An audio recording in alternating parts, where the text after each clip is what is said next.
Taste and ട്രയൽസിൻ്റെ പുതിയൊരു വീഡിയോയിലേക്ക് എല്ലാ കൂട്ടുകാർക്കും സ്വാഗതം. അപ്പോൾ ഇന്ന് നമ്മളിവിടെ തയ്യാറാക്കാൻ പോകുന്നത് പാൽപൂരിൻ്റെ റെസിപ്പിയാണ് കേട്ടോ.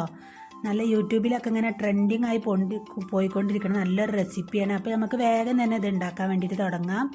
അതിന് വേണ്ടി ഞാനിതവിടെ ഒരു പരന്നൊരു പാത്രം എടുത്തിട്ടുണ്ട് കേട്ടോ. ഇതിലേക്ക് ഞാൻ ഒരു 1/2 കിലോൻ്റെ അടുത്ത് നമ്മൾ മൈദപ്പൊടിയാണ് എടുത്തിട്ടുള്ളത്. നമുക്ക് ഗോതമ്പ് പൊടി വെച്ചിട്ട് ഇത് തയ്യാറാക്കാൻ വേണ്ടി പറ്റും കേട്ടോ. നമ്മൾ സാധാ പൂരിയൊക്കെ ഉണ്ടാക്കുമല്ലോ ഗോതമ്പ് പൊടി വെച്ചിട്ട്, അങ്ങനെ ഇത് ഉണ്ടാക്കാൻ വേണ്ടിയിട്ട് പറ്റും. അപ്പോൾ ഞാനിതിലേക്ക് 1/2 കിലോ മൈദപ്പൊടിയാണ് എടുത്തിട്ടുള്ളത്. ഈ 1/2 കിലോ മൈദപ്പൊടിയിലേക്ക് ഞാൻ ഒരു 2 ടേബിൾ സ്പൂണ് റവയും കൂടി ചേർത്ത് കൊടുത്തിട്ടുണ്ട് കേട്ടോ.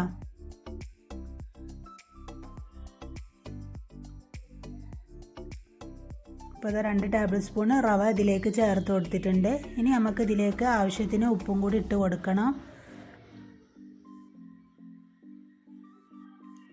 ഉപ്പൊക്കെ അവരവരുടെ ഇഷ്ടത്തിനനുസരിച്ച് ഇട്ട് കൊടുക്കുക കേട്ടോ. അപ്പോൾ ഞാനിതിലേക്ക് കുറച്ച് ഉപ്പ് ഇട്ട് കൊടുത്തിട്ടുണ്ട്. പിന്നെ ഇതിലേക്ക് ഞാൻ 1.5 ടേബിൾ സ്പൂണ് നമ്മുടെ സാധാ നെയ്യ് ചേർത്ത് കൊടുത്തിട്ടുണ്ട് കേട്ടോ. മിൽമൻ്റെ നെയ്യ് ഉണ്ടല്ലോ, അത് ചേർത്ത് കൊടുത്തിട്ടുണ്ട് കേട്ടോ. അപ്പോൾ അത് ഇതിൽ മിസ്സായിക്കണേ. അപ്പോൾ നെയ്യോ അല്ലെങ്കിൽ 2 ടേബിൾ സ്പൂൺ ഓയിലോ ഒഴിച്ചിട്ട് ഇത് നല്ല രീതിയിൽ തന്നെ സാധാ പച്ചവെള്ളം ഒഴിച്ചിട്ട് നല്ലപോലെ കുഴച്ചെടുക്കുക. അപ്പോൾ കൈകൊണ്ട് നല്ല സോഫ്റ്റ് ആവുന്ന രീതിയിലൊന്ന് കുഴച്ചെടുത്തതിന് ശേഷം നമുക്കിതിവിടെ ഒരു അരമണിക്കൂറെങ്കിലും റെസ്റ്റ് ചെയ്യാൻ വെക്കണം. അതല്ല നിങ്ങൾക്ക് ടൈമൊന്നും ഇല്ലയെന്നുണ്ടെങ്കിൽ ഒരു 10 മിനിറ്റെങ്കിലും ഇത് റെസ്റ്റ് ചെയ്യാൻ വേണ്ടിയിട്ട് വെക്കട്ടോ. അപ്പോൾ ഇതാ ഞാനിവിടെ നല്ല രീതിയിൽ തന്നെ ഇതൊന്ന് കുഴച്ചെടുത്തിട്ടുണ്ട്. ഇനി നമുക്കിത് വലിയ ഉരുളകളാക്കിയിട്ട് എടുക്കണം.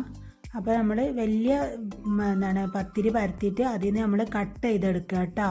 അപ്പോൾ നമുക്ക് ഒരേ അളവിലുള്ള പൂരി തയ്യാറാക്കാൻ വേണ്ടി പറ്റും. പിന്നെ നമ്മൾ ഉണ്ടാക്കുന്ന പോലെ വലിയ സൈസ് പൂരി അല്ല കേട്ടോ അതിന് വേണ്ടിയത്, ചെറിയ ചെറിയ പൂരി ആക്കിയിട്ടാണ് ഇത് എടുക്കേണ്ടത്. അപ്പോൾ അതുകൊണ്ട് തന്നെ ഞാൻ വലിയ പത്തിരി പരത്തിയിട്ട് അതിങ്ങനെ കട്ട് ചെയ്തെടുക്കുകയാണ് ചെയ്യണത്.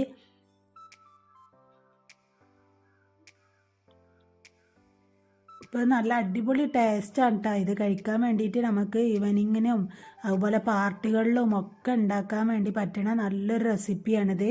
യൂട്യൂബിലൊക്കെ ട്രെൻഡിങ് ആയി ഓടിക്കൊണ്ടിരിക്കുന്ന സംഭവമാട്ടത്. അപ്പോൾ ഞാനിതേപോലെ ഒന്ന് ട്രൈ ചെയ്ത് നോക്കിയാണ്. അപ്പോൾ സൂപ്പർ ടേസ്റ്റാണ് കേട്ടോ. അപ്പോൾ പൂരി കഴിക്കാത്ത കുട്ടികളൊക്കെ ഉണ്ടെന്നുണ്ടെങ്കിൽ ഇങ്ങനെ ഉണ്ടാക്കി കൊടുത്തിട്ടുണ്ടെങ്കിൽ അവർക്കൊക്കെ ഇഷ്ടമാവും. നമ്മൾ ഒന്നും കൂടി ഹെൽത്തി ആയിട്ടുള്ളത് ഗോതമ്പ് വെച്ചിട്ടുണ്ടാക്കുമ്പോഴാണ്. ഞാനിവിടെ മൈദ വെച്ചുണ്ടാക്കിയെന്നുള്ളൂ.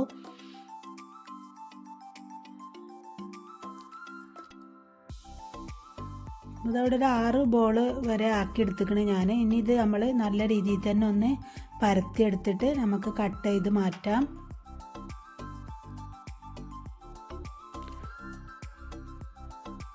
നമ്മൾ പൂരിക്കൊക്കെ പരത്തണ പോലെ തന്നെ കേട്ടോ. അധികം നൈസായിട്ടും പരത്തണ്ട, കട്ടി വേണ്ട, ഒരു ഇതിൽ പരത്തിയെടുക്കുക. നമ്മൾ പരത്തണ പലകമ്മൽ ലേശം എണ്ണ തൂവി കൊടുത്തിട്ട് അങ്ങനെ പരത്തിയെടുത്താൽ അത് ഒട്ടിപ്പിടിക്കാതെ നമുക്ക് ഇതിൽ നിന്ന് വേറെടുത്തെടുക്കാൻ വേണ്ടി പറ്റും.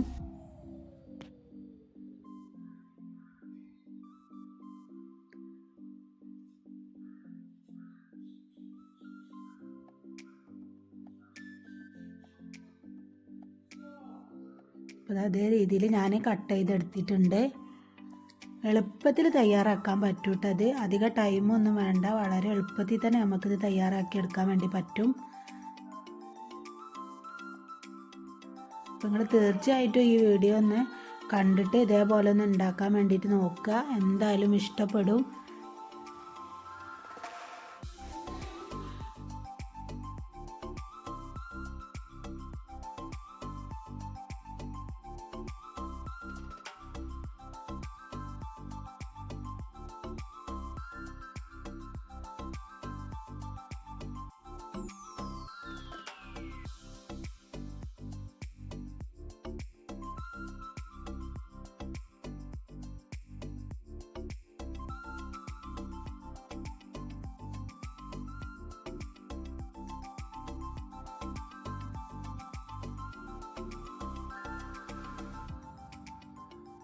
ഇതൊക്കെ കട്ട് ചെയ്തെടുത്തിട്ടുണ്ട്. ആ സമയം കൊണ്ട് ഞാൻ തന്നെ പാൻ അടുപ്പിൽ വെച്ചിട്ട് അതിൽ ഓയിലൊക്കെ ചൂടാക്കാൻ വേണ്ടി വെച്ചിട്ടുണ്ട്. അതിലേക്ക് നമ്മളിത് ഓരോന്നായിട്ട് ഇട്ട് കൊടുക്കുക.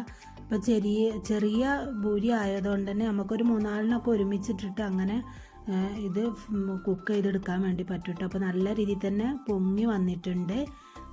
അപ്പോൾ അധികം കളറ് മാറാതെ ഒരു ഗോൾഡൻ കളറാകുമ്പോൾ നമ്മളിത് എണ്ണയിൽ നിന്ന് എടുക്കണം.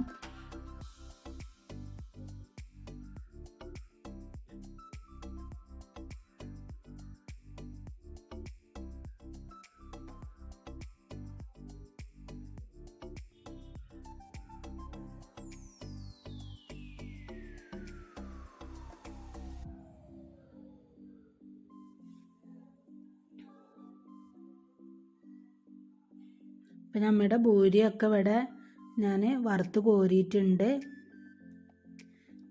ഇനി നമുക്ക് ഇതിലേക്ക് വേണ്ട പാല് വെച്ചിട്ട് ഒരു സംഭവം ഉണ്ട് കേട്ടോ. അപ്പോൾ അതും കൂടി ഒന്ന് തയ്യാറാക്കി എടുക്കണം. അപ്പോൾ ഭൂരിയൊക്കെ ഞാനൊരു പാത്രത്തിലേക്ക് മാറ്റി വെച്ചിട്ടുണ്ട്. ഇനി നമുക്ക് ഒരു പാത്രം എടുത്തിട്ട് അതിലേൽ പാല് തിളപ്പിക്കാൻ വേണ്ടിയിട്ട് വെക്കാം. നമുക്ക് ആവശ്യമുള്ള ഇതിനനുസരിച്ചിട്ട് പാലെടുക്കുക. അപ്പോൾ ഞാനിവിടെ അണ്ടിപ്പരിപ്പും ബദാമും കൂടി വെള്ളത്തിലിട്ടിട്ട് കുതിർക്കാൻ വേണ്ടി വെച്ചിരുന്നു കേട്ടോ. അപ്പോൾ അത് കുറച്ച് പാല് കൂട്ടിയിട്ട് നല്ല രീതിയിൽ തന്നെ നരച്ച് മാറ്റി വെച്ചിട്ടുണ്ട്. അപ്പോൾ അത് ആ പാലൊക്കെ ഇങ്ങനെ തിളച്ച് വരുന്നുണ്ട്. ഈ സമയത്ത് ഞാൻ പഞ്ചസാര ഇട്ട് കൊടുക്കുക കേട്ടോ. അധികം പഞ്ചസാര ഇടേണ്ട ആവശ്യമില്ല. ഞാനിവിടെ ഒരു ടേബിൾ സ്പൂണോളം പഞ്ചസാരയാണ് ഇട്ട് കൊടുത്തിട്ടുള്ളത്. അപ്പോൾ നല്ല പഞ്ചസാര കൂടിയിട്ടുണ്ടെങ്കിൽ അത്ര കണ്ട് ടേസ്റ്റ് ഉണ്ടാവില്ല കേട്ടോ. അപ്പോൾ അതൊരു നേരിയൊരു മധുരം, അതാണ് അതിൻ്റെ ഒരു രസം. ഇപ്പോൾ അതാ ഞാൻ അണ്ടിപ്പരിപ്പും ബദാമും കൂടി പാലിൽ കുതിർത്ത് അരച്ചതും കൂടി ഇതിലേക്ക് ഇട്ട് കൊടുക്കുന്നുണ്ട്. നമ്മുടെ പാല് നല്ല കട്ടിയാവാൻ വേണ്ടിയിട്ടാണ് അങ്ങനെ ചെയ്തത്. അതുപോലെ തന്നെ ഏലക്കാപ്പൊടിയും കൂടി ഇട്ട് കൊടുത്തിട്ടുണ്ട്. ഇനി ഇതിലേക്ക് ഞാൻ ബദാമും പിസ്തയും കൂടി ഒന്ന് ക്രഷ് ചെയ്തതും കൂടി ഇതിലേക്ക് ഇട്ട് കൊടുക്കണം കേട്ടോ. അതിങ്ങനെ ഇടയ്ക്ക് ഇങ്ങനെ കടിക്കുമ്പോൾ നല്ല ടേസ്റ്റാട്ടോ. അപ്പം ഇനി ഇതൊന്ന് കുറുക്കി എടുത്തിട്ട് കുറച്ചൊന്ന് കട്ടി വരുമ്പോൾ നമുക്ക് തീ ഓഫ് ചെയ്യാം. അത് നമ്മുടെ പാലിൻ്റെ മിക്സൊക്കെ ഇവിടെ റെഡി ആയിട്ടുണ്ട്. ഇനി നമുക്ക് ഭൂരിയിലേക്ക് ഇത് ഒഴിച്ച് കൊടുത്തിട്ട് ചൂടോടുക്കെ തന്നെ കഴിക്കട്ടോ. നല്ല ടേസ്റ്റാണ്. അപ്പോൾ എല്ലാവരും ഇതൊന്ന് ട്രൈ ചെയ്ത് നോക്കണം കേട്ടോ. നിങ്ങൾക്ക് ചാനൽ ഇഷ്ടപ്പെട്ടാൽ സബ്സ്ക്രൈബ് ചെയ്യുക, ലൈക്ക് ചെയ്യുക, കമൻ്റ് ആയിട്ട് നിങ്ങളുടെ അഭിപ്രായങ്ങളൊക്കെ ഒന്ന് എഴുതി അറിയിക്കണം കേട്ടോ.